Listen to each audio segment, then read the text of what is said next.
Je ne sais pas si vous connaissez Clay Laudermilk, mais c'est le personnage principal de la première BD d'importance de Daniel Clowes qui s'appelle Comme un gant de velours pris dans la fonte.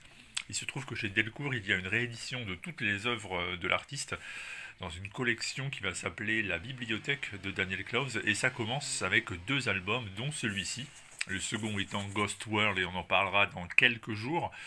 Et il s'agit donc d'une histoire complètement barrée qui évoque l'incapacité pour les êtres humains de communiquer entre eux, la non-compréhension de notre existence, l'absurde, mais aussi la solitude intrinsèque qui parcourt chacun d'entre nous.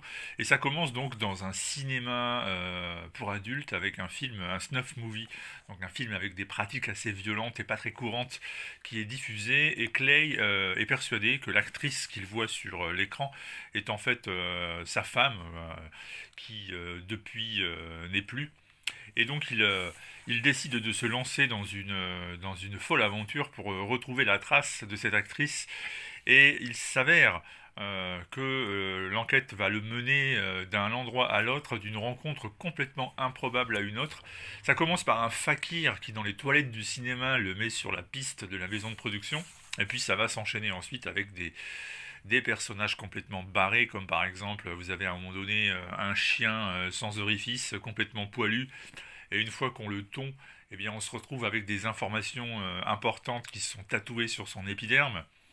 Mais il y a aussi, à un moment donné, une jeune fille en forme de pomme de terre qui s'éprend de notre malheureux Laudermilk. On a donc vraiment toute une série comme ça de personnages complètement cinglés qui ne font que renforcer le côté insolite, le côté dérangeant même presque de l'histoire par moment. Et c'est vraiment quelque chose qui nécessite beaucoup de, j'avais envie de dire, de préparation. Disons en tous les cas, d'ouverture d'esprit parce qu'on peut être vraiment très surpris, pour ne pas dire plus, par cette lecture si on ne s'y attend pas. Alors c'est du noir et blanc, évidemment, dans le style que vous pouvez voir maintenant pendant que je vous parle, c'est-à-dire cette impression d'une économie d'effets avec des personnages un peu grimaçants, un peu caricaturaux, qui ne font que renforcer donc ce côté d'incommunicabilité. On a presque une impression malsaine qui se dégage de ces planches. Et c'est une œuvre qui est fascinante. On peut être dérangé, mais si on rentre dans le trip proposé par Daniel Clowes, on ne le lâche plus jusqu'à la fin, on dévore ça d'une traite, et c'est une plongée assez angoissante, j'ai envie de dire, dans ce que pourrait être l'Amérique du XXe siècle. Alors cette histoire, donc, elle est disponible chez Delcourt. C'est la première de deux histoires qui sont déjà éditées, déjà sorties en ce début 2023. Ghost World, on en parlera dans quelques jours. C'est un peu différent, c'est un peu plus accessible. Là, je vous répète, on a vraiment affaire à une bande dessinée déroutante, à une bande dessinée qui bouscule et brise les codes.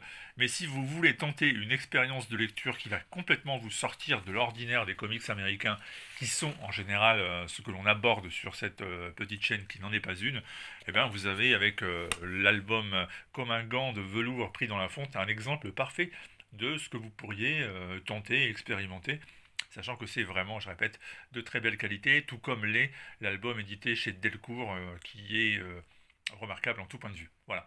Sur ce, bah écoutez, à bientôt pour la suite de la petite vidéo, la suite de la bibliothèque de Daniel Clowes comme prévu avec Ghost World, mais auparavant on aura cette semaine quelques petits trucs très très sympas à vous montrer, raison de plus pour rester avec nous. À bientôt. Et puis, ah oui, j'oubliais, le mag, il est sorti hier soir, d'accord? On vous met tous les liens en commentaire. À bientôt.